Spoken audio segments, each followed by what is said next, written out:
think is going on with this market? Did we really hit another high in the median home sales price? Let's talk about Ada County's prices today. Hi, I'm Charlotte with Birch & Cedar Realty Group. In September, we hit an overall median sales price for new and existing homes of $409,945. That's almost $10,000 more than the previous month. This is an increase of, well, 17.2% year over year. Like, what the heck? 17.2% in 1 year. That's crazy. Freddie Mac says the average 30-year fixed rate mortgage was 2.9% in September. This was actually down 19.7% from this time last year, which was 3.61%. So the low interest rate is offsetting the increase in home prices, allowing folks to still afford a home in our area with the increased prices. But that's if they can find one. Our supply is limited, and I mean very limited. I know I've mentioned this before, but I don't think people really understand how limited it actually is.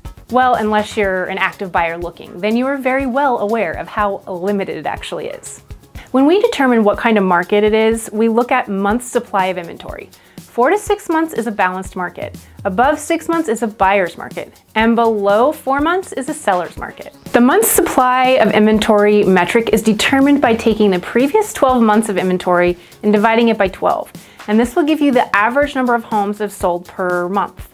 You then take the current inventory level and divide it by that average number of homes that sold per month.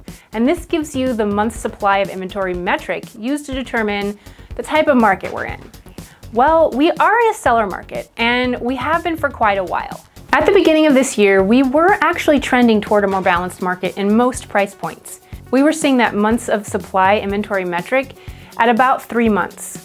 Well, ladies and gentlemen, we are at just 0.4 months of inventory. That means that for Ada County, if we don't have any additional homes that come on the market, we will run out of homes to sell in under 2 weeks. Seriously? Wow. There were about 470 homes listed for sale, which was about 73.2% less than this time last year. Like, that's a big drop in inventory, 70% less. So now maybe you can see why we're having this really competitive housing market right now.